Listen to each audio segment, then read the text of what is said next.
దేవునికి స్తోత్రం కలుగును గాక. ప్రభునందు ప్రియమైన సహోదరి సహోదరులకు మరి ఈ మాటలు వింటున్న మీ అందరికీ ప్రభును రక్షకుడైన యేసుక్రీస్తు నామంలో నా హృదయపూర్వకమైన వందనాలు తెలియజేస్తున్నాను. అందరూ బాగున్నారా?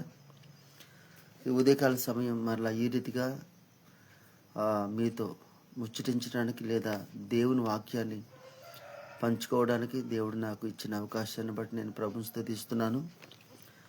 ప్రార్థన చేసుకుని దేవుని వాక్యాన్ని కొద్ది నిమిషాలు మనం ధ్యానం చేసుకుందాం. ప్రార్థన. స్తోత్రం ప్రభువా, పరిశుద్ధకు దేవ, మహిమా స్వరూపి, కొద్ది నిమిషాలు ప్రభు మీ మాటలు మేము ధ్యానిస్తుండగా నా ద్వారా మీరే ఈ మాటలు ఉంటున్న ప్రతి ఒక్కరితో మాట్లాడి వారిని బలపరిచి సహాయం చేయమని మా రక్షకుడు ప్రభు అయిన క్రీస్తు అలాగే మంచి నడిపింపు నాకు అనుగ్రహించమని మా ప్రభు రక్షకుడైన క్రీస్తు నామములో బ్రతిమాలుకునిచున్నాను తండ్రి. ఆమేన్. పరిశుద్ధ గ్రంథం నుంచి మరి 103వ కీర్తన మనం 3-4 వచనాలు చదువుకుందాం. 103వ కీర్తన 3-4 వచనాలు. ఆయన నీ దోషములన్నిటినీ క్షమించువాడు, నీ సంకటములన్నిటినీ కుదుర్చువాడు. సమాధిలో నుండి నీ ప్రాణమును విమోచించుచున్నాడు, కరుణా కటాక్షములను నీకు కిరీటముగా ఉంచుచున్నాడు. దేవుని బిడ్డలారా, దేవుని వాక్యాన్ని మనం చదివితే దావీదు తన ప్రాణంతో చెప్పుకుంటున్నాడు, నా ప్రాణమా యెహోవాను సన్నిధించుము అని చెప్తా అంటాడు. ఎందుకు సన్నతించాలంటే అన్నట్లు మాట్లాడుతూ ఆయన నీ దోషాలన్నింటినీ క్షమిస్తున్నాడని చెప్తున్నాడు. రెండోది ఆయన అంటున్నాడు, ఆయన నీ సంకటములన్నింటినీ కూడా కుదుర్చుచున్నాడు. ఈరోజు ఈ మాటలు వింటున్న దేవుని బిడ్డలారా, ఈ లోకంలో మనిషిగా పుట్టిన ప్రతి ఒక్క వ్యక్తి జీవితంలో ఖచ్చితంగా ఏదో ఒక సమస్యతో బాధపడుతూనే ఉంటారు. కొంతమంది అనారోగ్యములతో బాధపడుతున్నవారు చాలామంది ఉంటారు. కొంతమంది ఆర్థిక ఇబ్బందులతో బాధపడుతున్నవారు చాలామంది ఉంటారు. కొంతమంది భార్య మార్పు నిమిత్తం ఆశపడుతూ అందు నిమిత్తం ప్రయాసపడుతున్న వారు ఉంటారు. కొంతమంది భర్త మార్పు నిమిత్తం ఆశపడుతూ ప్రయాసపడుతున్న వారు ఉంటారు.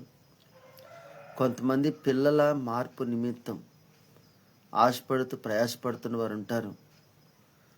కొంతమంది అయితే తల్లిదండ్రుల మార్పు కొరకు ప్రయాసపడే వాళ్ళు ఉంటారు, ఆశపడుతున్న వారు ఉంటారు. గమనించిన దేవుని బిడ్డలారా, మనిషి అయిన తర్వాత ఏదో ఒక సమస్య ఖచ్చితంగానే ప్రతి ఒక్క వ్యక్తి జీవితంలో ఉంటుంది. నాకు ఏ సమస్య లేదు, నాకు సమస్తము బాగుగానే ఉన్నాయి అని ఏ ఒక్క వ్యక్తి కూడా, ఈ ప్రపంచంలో జీవిస్తున్న వ్యక్తులలో ఏ ఒక్క వ్యక్తి కూడా చెప్పడానికి అవకాశం ఉండదేమో అని నా ఆలోచన. అయితే దేవుని బిడ్డలారా గమనించండి, ప్రతి ఒక్క వ్యక్తి తన సమస్యల నుంచి బయటకు రావడానికి శతవిధాల ప్రయత్నం చేస్తూ ఉంటాడు. కానీ విచిత్రం ఏంటో తెలుసా? మనిషి చేసే ప్రయత్నము తనని కొంత సమయం ఉపశమనం కలిగిస్తుందేమో కానీ పరిపూర్ణంగా బయటకు తీసుకురావడానికి అవకాశము లేదు. నిజంగా ఆ అవకాశమే నిజంగా ఉన్నట్లయితే ఈ రోజులు ఎంతోమంది వారి సమస్యల్లో నుంచి బయట రాలేక వారి జీవితంలో నెమ్మది, వారు చేసే ప్రయత్నాలను పొందలేక, వారి జీవితంలో మనశ్శాంతి వారు చేసే ప్రయత్నములను పొందలేక ఎంతోమంది వారిని వారే నిజంగా వారి జీవితాలకు వారు ముగించుకుంటున్నారు. చాలామంది ఉన్నారు. ఎందుకు ఇలా జరుగుతుందంటే, ఏ సమస్య నుంచి అయితే బయటికి రావాలనుకున్నారో, ఏ సమస్య కోసమైతే బయటికి రావడానికి ప్రయత్నం చేశారో, ఆ ప్రయత్నం నిజంగా ఫలించినట్లయితే వారు ఆ పని చేసి ఉండేవారు కారు. అయితే దీన్ని బట్టి మనకి ఏమర్థమవుతుంది?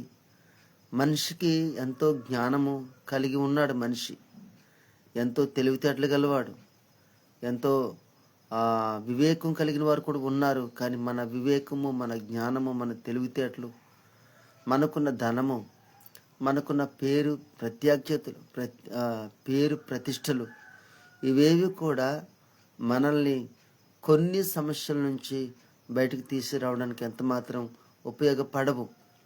ఆ సమస్యల నుంచి కానీ, ఆ బాధల నుంచి కానీ, ఇబ్బందుల నుంచి కానీ, ఆ యొక్క సంకటముల గురించి కానీ, లేకపోతే ఆ యొక్క వ్యాధుల నుండి, ఆ రోగం నుండి మనం బయటకు రావడానికి ఎంత ప్రయత్నం చేసినా మనం రాలేము. కారణం ఏంటంటే అది మన వల్ల కాదు. అందుకనే దేవుని బిడ్డలారా, కొంతమంది డాక్టర్స్ ఇలా చెప్తారు, మేము చేసేదేదో చేసాము, ఇక ఒకే ఒక మార్గం ఉంది నీకు, అది ఏంటంటే దేవుడే నిన్ను బాగు చేయాలి అంటారు. అలాగే దేవుడు అనే ఒక వ్యక్తి మనకున్నాడు. ఆయనే ప్రభువైన యేసుక్రీస్తు. ఆ ప్రభువైన యేసుక్రీస్తు మనకి ఉన్న ఏ సమస్య నుంచైనా, ఏ సంకటం నుంచైనా ఆయన ఖచ్చితంగా విడుదలిస్తాడు.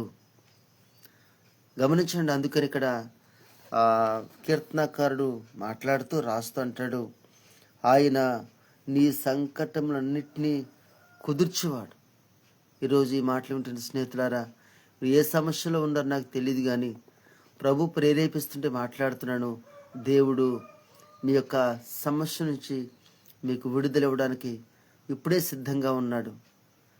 మీరే ప్రభుకి మీ హృదయం ఇస్తే చాలు, మీ యొక్క సమస్యలు అన్నిటి నుండి ఆయన మీకు విడుదల ఇవ్వబోతున్నాడు. గనుక ప్రభువు పిలుపుని మీరు ఎంత మాత్రం కూడా పెడచెవిని పెట్టొద్దు. ప్రభువుకి మీరు మీ హృదయాన్ని ఇవ్వండి. ఖచ్చితంగా మీ కుటుంబాన్ని దేవుడు ఒక ఉన్నతమైన స్థితిని కలిగించి ఆశీర్వదించబోతున్నాడు. అందుకని మన ప్రయత్నాలు మనల్ని నిరుత్సాహపరుస్తాయి, కానీ అదే ఆ ప్రయత్నం మీద దేవుని సన్నిధికి వస్తే, దేవా ఎన్నో ప్రయత్నాలు చేశాను, ఎన్నో ప్రాంతాలు తిరిగాను, ఇది నా వల్ల కావడం లేదు, కానీ ఈరోజు నా జీవితాన్ని నీకు అప్పగించాను, ఇదిగో ఈ సమస్య నుంచి నాకు విడుదల ఇవ్వవా అని ప్రభువుని అడిగితే దేవుడు ఖచ్చితంగా మన సమస్య నుంచి ప్రభు విడుదలిస్తాడు. కారణం ఏంటంటే ఆయన సమస్తానికి చాలినవాడు. ఆయన ఏమైనా చేయగలుగుతాడు. ఈరోజు ఈ మాట్లాడుతున్న స్నేహితులారా, యేసు ప్రభు వారి లోకానికి ఎందుకు వచ్చాడు అంటే ఖచ్చితంగా చెప్పొచ్చు, ఆయన తన లేఖనాలు ఎలా రాయబడింది, నశించిన దానిని వెదికి రక్షించడం కొరకు యేసు ప్రభు లోకానికి వచ్చాడు. ఆయన రక్షించడం కొరకే వచ్చాడు. మొదటిగా ఎందుకు ఏమి రక్షిస్తాడంటే, మన పాపములో, మనము శాపంలో పడి ఉండి నరకపాత్రులుగా ఉన్న మనల్ని, మన పాపము ద్వారా మనము పరలోకాన్ని కోల్పోతుంటే ఆ పరలోకాన్ని మనకి ఇవ్వడానికి ఈ లోకానికి వచ్చాడు. పాపములో ఉన్న తన ప్రజల్ని విడిపించి పవిత్రులుగా చేసి పరిశుద్ధులుగా మార్చి పరలోకం తీసుకెళ్ళడానికి వచ్చాడు. అంత గొప్ప పాపం నుంచి విడుదలిచ్చే ఆ గొప్ప దేవుడు ఈ చిన్న సమస్యని బయటకు తీసుకురాలేడా? తీసుకొస్తాడు. గమనించండి, మన పాపం నుంచి దేవుడు విడుదల ఇవ్వడం కొరకు ఎంత గొప్ప కార్యం ప్రభు చేశాడండి. మనందరి పాపం నిమిత్తమైన సిలువలో తన రక్తం కార్చాడు, ప్రాణం పెట్టాడు, సమాధి చేయబడి 3వ రోజున సమాధిని గెలిచి మృత్యుంజయుడి తండ్రి కుడిపార్శ్వమున పరలోకమందు ఆసీనుడై ఉన్నాడు. ఆ దేవుడు ఈరోజు మనల్ని పలకరిస్తున్నాడు, పిలుస్తున్నాడు, రమ్మని ఆహ్వానిస్తున్నాడు. రండి, యేసు ప్రభుని మీ దేవుడిగా, మీ రక్షకుడిగా మీరు అంగీకరించండి. మీకున్న ప్రతి సమస్య నుంచి విడుదల పొందండి. ప్రాముఖ్యంగా పాపము అనే ఆ గొప్ప సమస్య నుంచి, ఆ విపత్తు నుంచి మీరు విడుదల పొందండి. ఈ లోకంలో సంతోషము, సమాధానం, నెమ్మది కలిగి జీవించండి. మీకు తెలిసే పాపం నుంచి మనం విడుదల పొందితే నెమ్మది పొందుకుంటాం, సంతోషం పొందుకుంటాం, సమాధానం పొందుకుంటాం. చాలా ప్రాంతాలలో, అనేకులలో నెమ్మది, సంతోషము, సమాధానం లేకపోవడానికి ఏకైక కారణం పాపమే. ఆ పాపం నుంచి మనం బయటకు రావాలంటే యేసు రక్తమే మార్గం. ఎందుకంటే మనం చేసే అనేక మంచి పనుల ద్వారా మన పాపం పోతుందని మనుషులు నమ్ముతారు. గమనించండి, మన నమ్మకం నిజం కాదు, నిజమే నిజం. ఎందుకంటే మనిషి చేసే మంచి కార్యాలు నిజంగా దేవుని ద్వారా మనం మేలు పొందుకుంటాకు ఉపయోగపడతాయి. ఇక్కడ మంచి పని చేస్తే మన కుటుంబం ఆర్థికంగా బాగుంటుంది, అలాగే మన బిడ్డలు దీవించబడతారు, ప్రతిఫలం వస్తుంది. కానీ పాపం అయితే పోదండి, ఆ పాపం అలాగే ఉంటుంది. మనం చేసే మంచి పనులకు పాపం పోవడానికి ఎటువంటి సంబంధం లేదు. అయితే వినండి, మంచి పనులు చేయాలి. మన చేతులకి బురదంటుకుంటే నీటితో కడిగితే పోతుంది. ఒకవేళ అదే చేతులకి ఏ తారుమార్కులైనా ఏ ఏ యొక్క పెయింట్ అయినా అంటుకుంటే నీటితో పోదు. ఏ క్యూరియేషన్ ఏదో ప్రత్యేకమైన ఒక లిక్విడ్ కావాలి. అలాగే మనం చేసే మంచి పనుల ద్వారా కూడా దేవుడు మనకు ఫలితం ఇస్తాడు. అది ఈ భూలోక సంబంధమైన మాత్రమే. కానీ పాపం పోవాలంటే ప్రభు రక్తమే. అందుకే ప్రభు చెప్పాడు, నేనే మార్గము, నేనే సత్యము, నేనే జీవము, నా ద్వారా తప్ప ఎవరు తండ్రి దగ్గర చేరడని చెప్పారు. కనుక యేసు ప్రభువుని మీ దేవుడిగా, మీ రక్షకుడిగా మీరు అంగీకరించండి. మీ కుటుంబాలు దీవించబడండి, ఆశీర్వదించబడండి, పాప నుంచి తప్పించబడండి. ప్రభు ద్వారా వచ్చే గొప్ప భాగ్యాన్ని, ఉన్నతమైన పరలోకాన్ని, అలాగే ఈ లోకంలో సంతోష సమాధానాన్ని పొందుకోవాలని ఆశిస్తూ యేసు ప్రభుని మీకు ప్రకటిస్తూ ఈ మాటలు ముగిస్తున్నాను. దేవుడు ఈ మాటల్ని మన హృదయాలలో స్థిరపరిచి మన జీవితాలు దీవించునుగాక.